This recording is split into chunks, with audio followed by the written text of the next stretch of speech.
Continuamos con la serie de mensajes sobre el Padre Nuestro y queremos que nos acompañes en el Evangelio de Mateo, Mateo capítulo 6, los versículos del 9 en adelante.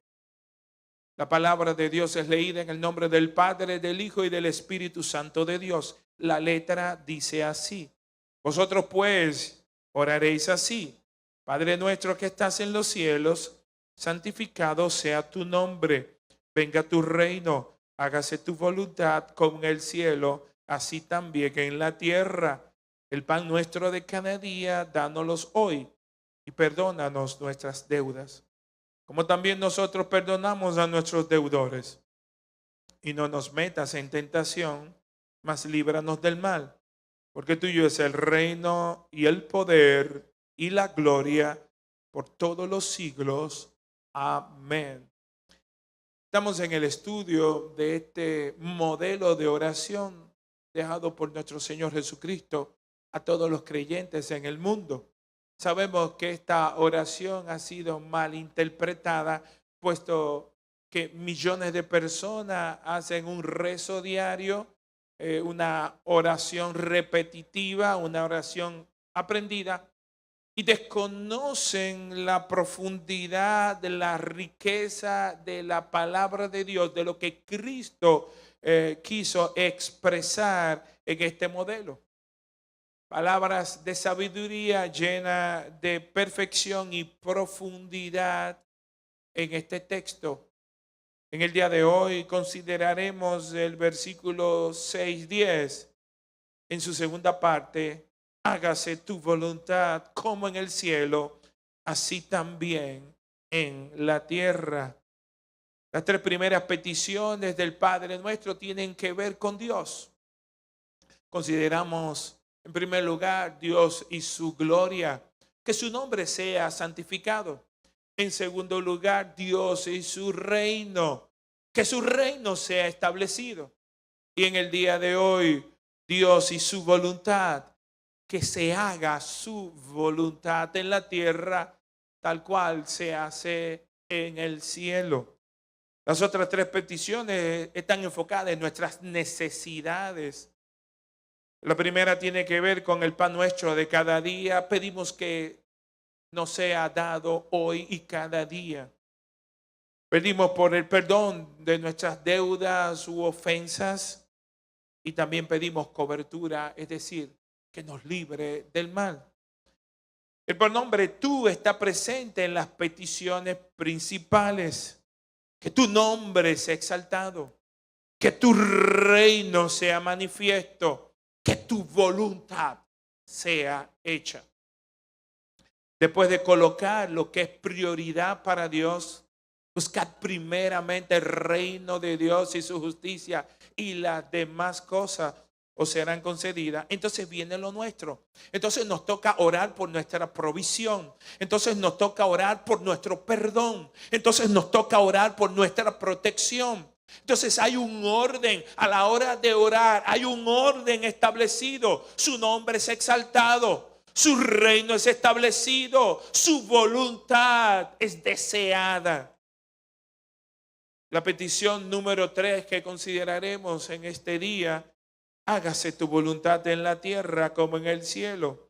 Y hoy responderemos 4 preguntas que emanan de este texto. La primera de ellas, por necesidad, se hace necesario definir qué es la voluntad de Dios. Si vamos a estar pidiendo hágase tu voluntad, es menester contestar esa pregunta. ¿Qué es la voluntad de Dios desde el punto de vista bíblico? ¿Qué quiere decir la palabra de Dios con el concepto de la voluntad de Dios? Esta petición señala: Señor, que se haga tu voluntad en la tierra como se hace en el cielo.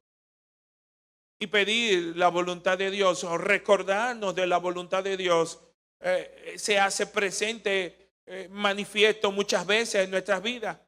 Por ejemplo, nos recordamos de la voluntad de Dios en momentos de conflicto. en momentos en donde tenemos que tomar decisiones, en momentos difíciles, en donde tenemos que tomar una decisión fundamental que va a marcar con esa decisión un antes y un después. Y en ese momento muchas veces le decimos a amigos, a hermanos, yo lo que quiero es hacer la voluntad de Dios. ¿Le es familiar?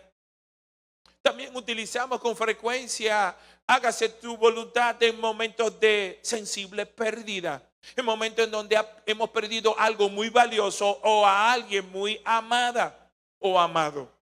En ese momento en donde todo está perdido, en donde hay un vacío, en donde estamos sufriendo, estamos en medio de un luto, la expresión que comúnmente utilizamos es: se hizo la voluntad de Dios. Estamos conformes porque la voluntad de Dios se ha hecho, o Dios ha hecho conforme a su voluntad. Pero ¿qué nos dice la Biblia? Fuera de estos conceptos que manejamos en nuestra cotidianidad, ¿qué nos dice la Biblia? El primer enfoque con respecto a la voluntad de Dios, la Biblia lo señala como todo aquello que Dios ha determinado hacer es la voluntad de Dios. Es decir, todo aquello que Dios ha decretado que ocurrirá por su santa y soberana voluntad. El segundo elemento envuelto en la Biblia relacionado con la voluntad de Dios es todo lo que Dios ha mandado hacer o ha ordenado que debe de ser hecho por lo que Él ha creado. Y la obra ciñera de su creación somos nosotros, los seres humanos. Entonces, todo lo que Él ha mandado hacer, todo lo que Él ha ordenado es su voluntad.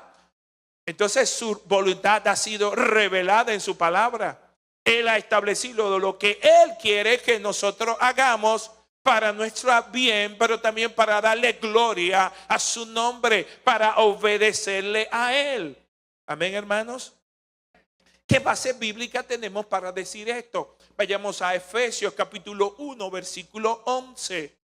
Pablo dijo: en Él asimismo tuvimos herencia, habiendo sido predestinados conforme al propósito del que hace todas las cosas según el designio de su voluntad. Es importante recalcar, según el designio de su voluntad, Él hace todas las cosas. Dios no tiene que consultar con nadie para hacer lo que Él ha decretado hacer, lo que Él ha ordenado que se haga. Apocalipsis 4:11, Señor, digno eres de recibir la gloria y la honra y el poder, porque tú creaste todas las cosas y por tu voluntad existen y fueron creadas. ¿Qué significa esto? Que todo lo que existe, que todo lo que fue hecho, que todo lo que fue creado es porque fue determinado por la voluntad de Dios. ¿Qué quiere decir esto? Desde el punto de vista de un ejemplo práctico, pensemos en el planeta Tierra. ¿Qué forma tiene este planeta? Es redondo. Hace unos 1000 años se pensaba que tenía otra figura geométrica. Pero Dios estableció en su voluntad que no fuera ni cuadrado, ni fuera un hexágono, sino que fuera redondo. ¿Por qué? Porque Él los dispuso así, porque es su voluntad. Primera de Tesalonicenses 4:3 nos dice: pues la voluntad de Dios es vuestra santificación. ¿Qué quiso decir Pablo? Quiso decir que es la voluntad de Dios que tú y yo andemos en santidad, más aún que seamos santos, porque el que nos llamó es santo. Entonces tú debes de amar la santidad, debemos de amarla, porque Él ha dicho que su voluntad es la santificación de nuestras vidas. Y eso debe de ser suficiente para amar la santidad. Primera de Juan 2:17 dice, y el mundo pasa y sus deseos, pero el que hace la voluntad de Dios permanece para siempre. ¿Qué quiere decir esto? Que nosotros debemos de vivir a la luz de lo que a Él le agrada. Debemos de perseguir con nuestra vida lo que a Él le agrada, aunque a veces no nos guste tanto. Recordemos las palabras de Nabucodonosor en Daniel 4:35. Todos los habitantes de la tierra son considerados como nada. Y al referirse a Dios dice, y Él hace según su voluntad en el ejército del cielo y en los habitantes de la tierra. Y no hay quien detenga su mano y le diga, ¿qué haces? No hay nadie que pueda decirle, pero por Dios, a Dios, ¿qué haces? Él hace según su real y bendita voluntad. Y esto es importante para entender quién es Dios, cómo opera Dios. Todo lo que ocurre es porque Dios ha decretado que ha sido o que ha de ser. Por tanto, mis hermanos, no es necesario que oremos para que se haga la voluntad universal de Dios. No tenemos que orar para que se cumplan sus decretos en la tierra. ¿Por qué? Porque se van a cumplir. Es como decir que se haga lo que se va a hacer. Sería un contrasentido. Que pase lo que va a pasar. Entonces, lo que Cristo quiere señalar es otra cosa. Y tenemos que distinguir hacer una diferenciación, lo que los teólogos dicen al llamar la voluntad secreta y la voluntad conocida. Y hay terminología que utilizan. Una de ellas es la voluntad decretiva o voluntad secreta, o lo que otros llaman la voluntad de decreto. ¿Y qué es esto? Que esta voluntad decretiva es obedecida y cumplida de manera uniforme e invariable. Lo que Él dijo en su voluntad decretiva, es decir, el decreto de Dios de lo que va a suceder, sucede. Vemos muchos ejemplos en el Antiguo Testamento en donde Dios decretó, fue conocido por algunos profetas y aconteció tal y como Dios lo había decretado. Amén, hermano. Hay otra voluntad que se llama la voluntad preceptiva o voluntad revelada, que tiene que ver con lo que tú y yo debemos hacer o lo que Él ordena que tú y yo hagamos. Es decir, lo que se refiere a la obediencia a sus mandamientos y todo lo que tiene que ver con la obediencia a sus preceptos, a lo que Él ha dicho en su palabra que conviene a sus hijos, que conviene a su reino, que es conforme a su voluntad. Y sabemos que hay una diferenciación clara, porque en la voluntad decretiva, cuando Él dice hay un exterminio que viene, es indetenible. Pero cuando hablamos de la voluntad revelada, sabemos que podemos oponernos. Y de hecho el hombre en su pecado está en rebeldía contra Dios. Y su voluntad revelada, su voluntad preceptiva, lo que tiene que ver con sus mandamientos, lo que tiene que ver con sus ordenanzas, con lo que tiene que ver con sus preceptos. No todos los que vivimos en esta tierra buscamos el obedecerle. ¿Se está entendiendo? Como sabemos, hubo una rebelión angelical en los cielos que alcanzó también a la tierra. Lucifer se quiso sentar en el trono de Dios. Se rebeló contra la voluntad de Dios. Entonces, cuando oramos que se cumpla su voluntad, nos referimos a la voluntad establecida en sus preceptos, en sus mandamientos, que esa voluntad se cumpla en la tierra tal y como se está cumpliendo al 100% y sin chistar en los cielos. Ya contestamos la primera pregunta, ¿qué es la voluntad de Dios? Y sabemos ya que es todo lo que Él ha mandado, todo lo que Él ha ordenado.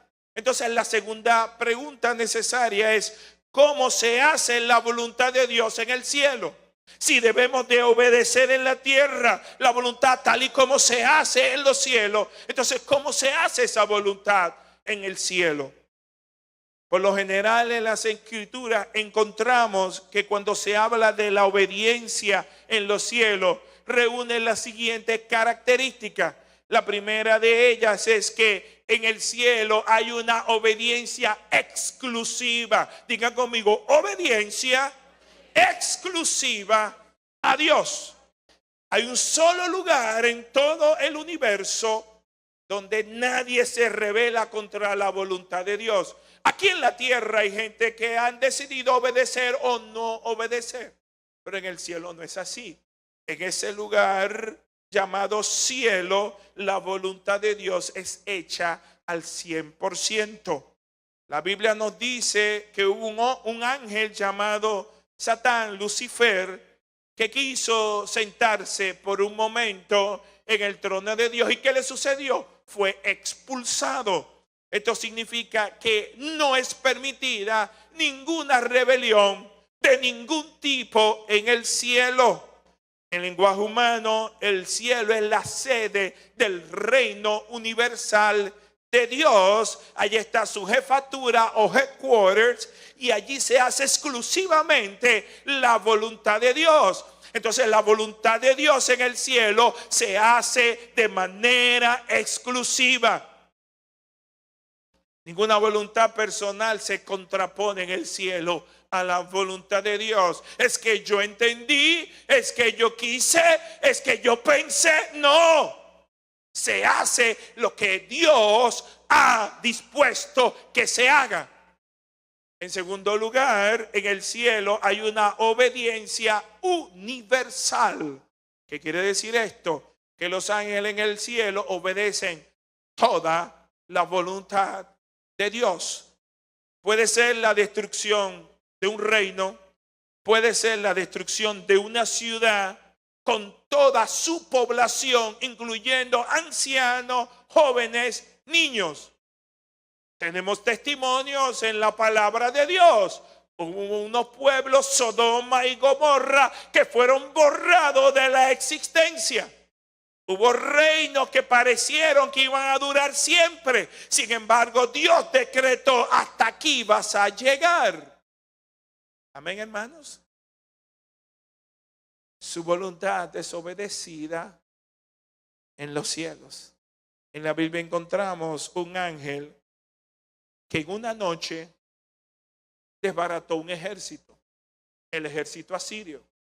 Y en una sola noche, por una instrucción dada por Dios, eliminó 185,000 soldados en una sola noche. Al otro día encontraron que el campo estaba lleno de esas miles de personas en una sola noche, porque Dios lo había establecido. Encontramos que Él manda ángeles en misiones especiales. Encontramos un ángel que le avisó a María que iba a concebir un niño. Encontramos que ese ángel le avisó a Jesús que su prometida estaba embarazada y que no debía de abandonarla. Encontramos en Hechos 27 que un ángel se le apareció a Pablo para consolarlo en medio de un mar embravecido en su camino a Roma. No importa la orden, los ángeles obedecen. En el cielo hay una obediencia inmediata. Podríamos decir que los ángeles vuelan por cumplir la voluntad de Dios. ¿Ustedes oyen esa expresión? Oye, pero este voló. Sin embargo, muchos de nosotros no volamos para cumplir algunas órdenes. ¿Cuántos somos padres y hemos criado niños o sobrinos o somos tutores? Fulano, ven a hacer la tarea, ya voy. Ven a comer, ya voy. Ven a a fregar, ya voy, mami. De hecho, una hija le dijo a su mamá: mami, hazme un chiste. La mamá: estoy trabajando. Mami, hazme un chiste. Estoy trabajando. Mami, hazme un chiste. Ven a fregar, mi hija, conmigo. ¿Qué chiste? Hay una resistencia a hacer la voluntad de Dios. Pero en el cielo no hay así. En el cielo hay una obediencia inmediata. No hay dilación o demora en obedecerle. Tan pronto es emitida su orden, se inicia de inmediato el proceso para llevarla a cabo de parte de los ángeles, arcángeles y querubines. Recordemos que los ángeles no son robots espirituales. Los ángeles son seres racionales que tienen voluntad, que tienen capacidad de decisión. De hecho, en Lucas 1:19 leemos la autopresentación de un ángel. Respondiendo, el ángel le dijo: yo soy Gabriel, que estoy delante de Dios y he sido enviado a hablarte y darte estas buenas nuevas. ¿Qué dijo? Yo soy Gabriel, que estoy ¿dónde? Delante de Dios. Lo que usted diga, Señor. Lo que usted diga, Señor. Está a la orden de Dios 24/7. En cuarto lugar, el tipo de obediencia que hay en el cielo es una obediencia continua. No hay nada en las escrituras que nos pueda indicar que los ángeles pudieran desobedecer una orden de Dios. Aquellos ángeles que no siguieron la rebelión de Lucifer, que guardaron su integridad, están ahí para obedecerle por siempre, jamás, permanentemente en el trono de Dios. ¿Qué quiere decir esto? Que los que están a su servicio, los ángeles, no toman vacaciones de desobediencia. Es decir, no son como las estaciones del año. Como son las estaciones: primavera, verano, otoño, invierno. Y me parece que en esta estación voy a obedecer y me parece que en esta otra no lo voy a hacer. No, no es permitido. La obediencia es continua. En quinto lugar, es una obediencia deleitosa. ¿Sabe cómo los ángeles obedecen? De manera deleitosa. Y el deleite viene del gozo de estar en su presencia y a su nombre. No hay pesadumbre, no hay quejas al cumplir su voluntad. Los ángeles no son como nosotros, que obedecemos desobedeciendo. Cuando nos mandan a hacer un mandado, del camino a hacerlo vamos quejándonos. Los ángeles no se quejan, están ahí prontos, deleitosos. Vamos a ver qué tengo que hacer para agradar a mi amo, a mi Señor, a mi Rey de Reyes. Aleluya, al Señor de señores. Para los ángeles es un deleite. No tienen actitud quejosa ni malhumorada. Los ángeles hacen lo que se les pide y lo hacen con gozo.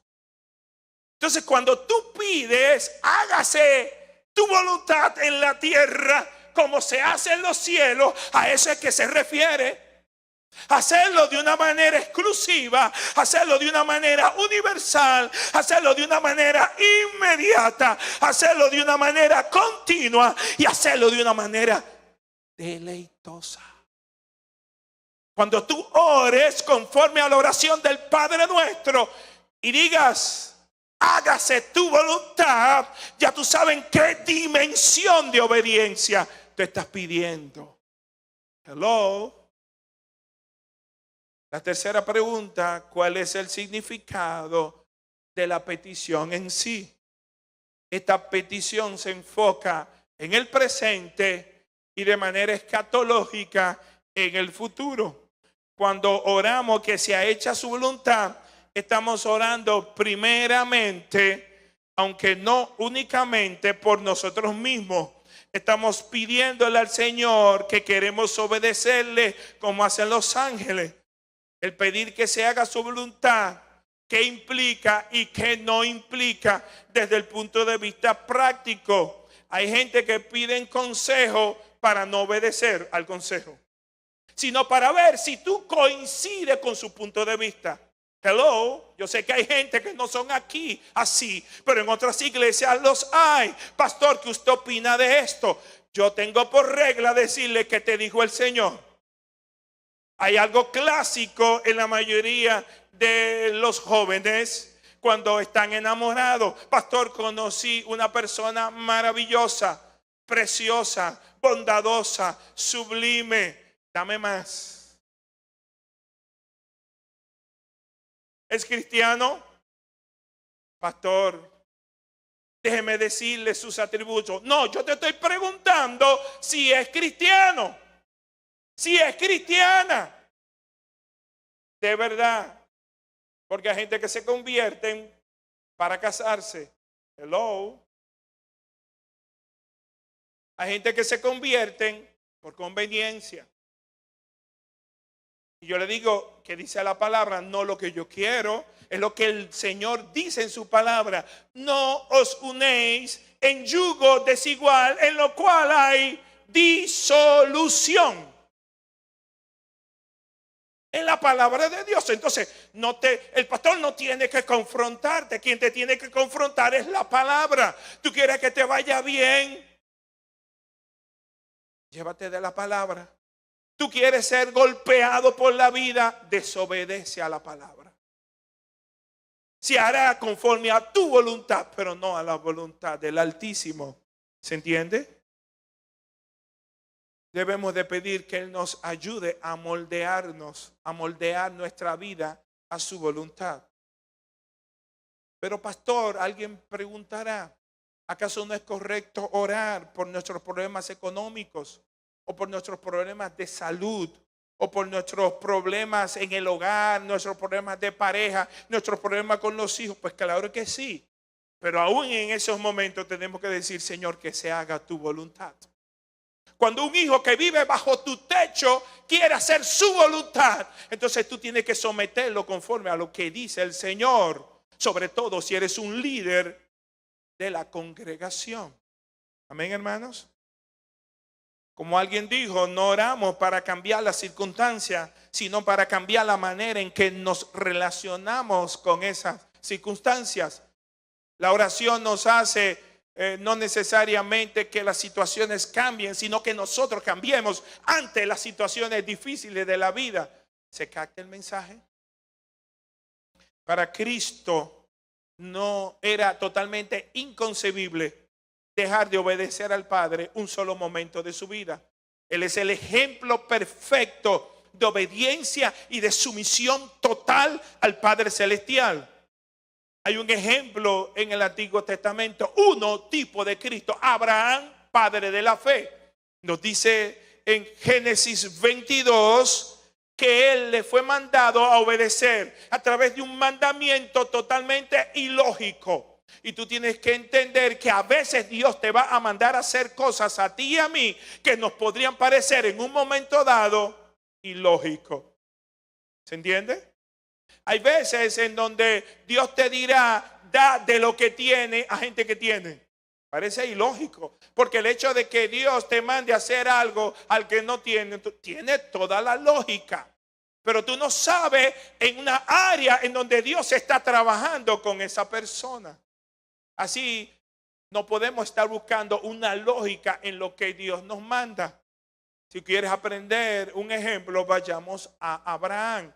Génesis 22 nos dice que un día Dios le dice a Abraham, Abraham, vete a hacer un sacrificio en el monte Moría.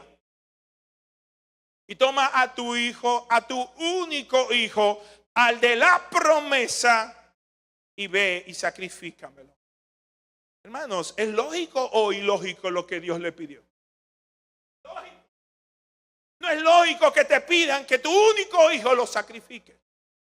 Dicen que él muy de mañana enarboló su animal y se fue con su hijo de aproximadamente 12 años a entregarlo a Dios. Sabemos el resto de la historia. Sabemos que Dios lo que estaba era probando su obediencia. Amén, hermanos.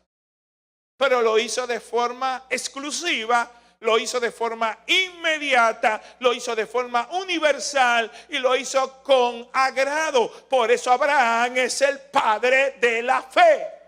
Su fe fue probada y pudo superar la prueba. ¿Pero a través de qué? A través de la obediencia. Amén. Pidamos al Señor el obedecer, no importando las circunstancias difíciles de nuestras vidas. David declara en el Salmo 119, 60, me apresuré y no me retardé en guardar tus mandamientos. En el Salmo 19, 8 dice, los mandamientos de Jehová son rectos, que alegran el corazón. Hay una alegría en el obedecer. Hay una paz interior cuando tú has hecho la voluntad de Dios. Y la voluntad de Dios debe de producir en el creyente gozo, satisfacción plena. Hágase tu voluntad. Es una petición, por tanto, estremecedora.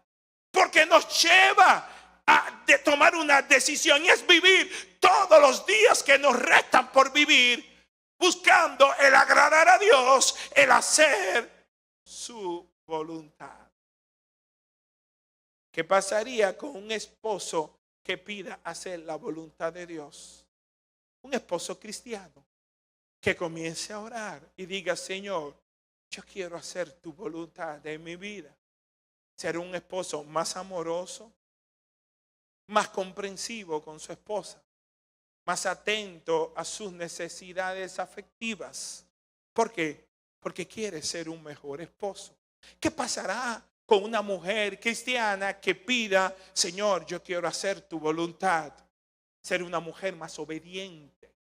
No ser una mujer que viva de manera independiente. Ser una mujer sometida a su marido. Será una mujer que reconozca el liderazgo del marido en el hogar. ¿Por qué? Porque le está pidiendo al Señor, Señor, yo quiero hacer tu voluntad. Y esa es la voluntad de Dios, que la mujer esté sometida a su marido. Hello. Parece que no hay muchos amenes. ¿Y cómo oraríamos unos padres que están criando a sus hijos? Señor, permite que seamos un modelo para nuestros hijos, modelo de oración, modelo de fe, modelo de sumisión a su palabra, modelo de integridad. ¿Y cómo orará un joven soltero o una mujer, una joven soltera? Ayúdame a huir de las tentaciones de la carne, de las pasiones que batallan contra mi alma. Señor, quiero hacer tu voluntad. ¿Y cómo orará un hombre cristiano, un hombre de negocio? No permita que haga dinero de forma deshonesta. No permita que haga dinero o fortuna explotando a mis empleados o aprovechándome de las necesidades de los demás. Entonces, hágase tu voluntad en la tierra como se hace en los cielos. Implica todo esto. La cuarta y última pregunta es, ¿por qué los ángeles en el cielo obedecen a Dios de esa manera? Mateo 18:10 parece darnos la respuesta. Mirad que no menospreciéis a uno de estos pequeños, porque os digo que sus ángeles en los cielos ven siempre el rostro de mi Padre que está en los cielos. Los ángeles miran continuamente a Dios en la hermosura de su santidad. Digan conmigo, los ángeles ven continuamente a Dios cara a cara en la hermosura de su santidad y en la perfección de sus atributos, hermanos. Ellos lo ven. Ellos conocen cómo es Dios. Ellos lo obedecen. ¿Saben por qué lo obedecen? Porque lo conocen. Saben que Él es santo y que todos sus mandatos son santos, son justos, son buenos. Amén, hermanos. ¿Sabe algo? Se nos hace difícil obedecer a alguien que no conocemos. Usted sale allá afuera y viene un perfecto desconocido y le dice, hey, entrégueme esto. Y usted va a decir, hey, compadre, ¿qué pasa? Se pone en posición de protección. ¿Por qué? Porque usted no lo conoce. ¿Sabe por qué muchos cristianos o gente que se dice ser cristiana les cuesta obedecer? Porque no conocen a Dios. Dile que está a tu lado, despiértate. No conocen a Dios, porque si lo conocieran, lo obedecieran. ¿Se entiende? Un buen hijo busca agradar a su mamá o a su papá porque le conoce y sabe lo que a él le gusta y lo que a él le disgusta. Los ángeles conocen a Dios. Los impíos no pueden obedecer a Dios. ¿Por qué? Porque no le conocen. Lo que es de Dios, su evangelio, su palabra, le parece locura al hombre natural no regenerado. La pregunta para ti es, ¿conoces tú a Dios? Con el mucho o poco conocimiento que tienes de Dios, ¿le estás obedeciendo? Hay gente que dicen, hay algunos textos que no entiendo de la Biblia, que me parecen confusos. Y un sabio predicador le dijo, no te preocupes tanto por lo que tú no entiendes. Comienza a obedecer la parte que tú sí entiendes. Aleluya. Cuando Adán y Eva recibieron instrucciones de no tocar un árbol prohibido, lo que Satanás puso en su corazón fue el sospechar de Dios. ¿Sabe lo que significa sospechar? Se define de esta manera: desconfiar, o poner una cosa negativa basada en conjeturas. ¿Y qué es lo que querrá? ¿Y por qué lo hizo? ¿Cuál es el otro sentido? Todo eso tiene que ver con sospecha. Por eso Satanás le dijo, con que Dios os ha dicho que no podéis comer de todo árbol que hay en el huerto. Distorsión. ¿Para qué? Para que haya una sospecha, una distorsión en la instrucción, para que no haya un claro entendimiento, para que se dude de la bondad, para que piensen mal de Dios. Y todavía al día de hoy la metodía, el método de Satán no ha variado. El enemigo te susurrará, te dirá a tu oído, ¿por qué Dios te pide eso? Y todavía hay muchos creyentes que, al igual que los impíos, entienden en algún momento de su vida que Dios es un aguafiesta cósmico. Es que no me deja. Es que no me deja, mami, yo quiero usar bikini, ¿por qué no? El problema no está en Dios, el problema está en ti. Hay algo que se contrapone a los deseos de la carne y los deseos del espíritu. Son enemigos. Hay una naturaleza caída y estamos viviendo en un mundo caído en donde la mentira parece la norma. Parece que es verdad, pero no lo es. La verdad absoluta está en la bendita y santa palabra de Dios, que dice cuál es lo que agrada y lo que desagrada a Dios. Cuando lleguemos al cielo, o cuando la tierra se convierta en el cielo, obedeceremos como obedecen los ángeles. ¿Y saben por qué será así? Porque estaremos cara a cara con Él. Apocalipsis 22, los versículos 3 al 4, dice, y no habrá más maldición, y el trono de Dios y del Cordero estará en ella, y sus siervos le servirán, y verán sus siervos su rostro. ¿Sabe lo que sucederá? El gran gozo del creyente es que verá a su Señor cara a cara. En una ocasión le preguntaron a alguien, ¿por qué tú quieres ir al cielo? Y esa persona contestó, porque hay calles de oro y mar de cristal. Y el predicador le dijo, pudiera haber un lugar con calles de oro y con mar de cristal. Y ese lugar no será un cielo, sino un infierno. Lo que hace del cielo ser un cielo no son las calles de oro, ni el mar de cristal, ni las mansiones celestiales. Lo que hace del cielo ser un cielo es que allá está nuestro bendito Señor y Salvador Jesucristo, al cual veremos cara a cara. Pongámonos sobre nuestros pies, por favor. En el día de hoy hemos aprendido cuál es la voluntad de Dios. En el día de hoy hemos aplicado esta palabra a nuestra relación diaria. Esta petición nos ha forzado a tener un claro entendimiento de la necesidad de hurgar más en su palabra para poder entenderlo a Él, para no pecar contra Él, para hacer su voluntad. Esta petición nos recuerda cuán débiles somos. Por eso Pablo en Filipenses 2:13 dijo lo siguiente: porque Dios es el que en vosotros produce así el querer como el hacer por su buena voluntad. ¿Qué quiere decir esto? Que no podemos dar un paso sin la ayuda de Dios, que no podemos hacer nada si su gracia no nos prepara, si su gracia no nos acompaña. Es imposible agradar a Dios si no tenemos la materia prima que se llama la gracia de Dios en nuestras vidas.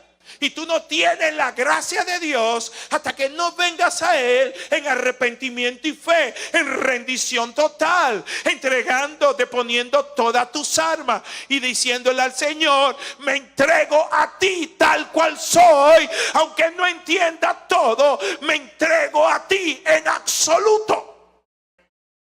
En rendición total. Rendición total. Eso es lo que tú necesitas para comenzar a hacer su voluntad. Si hay algún amigo o amiga entre nosotros que quiera hacer la voluntad, comienza a hacerlo entregando tu vida a Jesucristo, viniendo a Él, clamando perdón, clamando misericordia. ¿Para qué? Para que tus pecados sean perdonados, para que alcances salvación y vida eterna, para que puedas escapar de una condenación eterna, para que tengas vida y vida en abundancia, para que puedas ser contado como un hijo o una hija de Dios. Pero para eso es necesario que cumpla su primera voluntad en tu vida, y es que te arrepientas y crea que Cristo pagó en la cruz lo que te correspondía a ti pagar y a mí por nuestros pecados, por tus pecados, por mis pecados. Entender eso nos hace poner la fe en el sujeto correcto, en Cristo Jesús, el único y verdadero pontífice, el único mediador entre Dios y los hombres. ¿Quieres hacer la voluntad de Dios? Entrega hoy tu vida.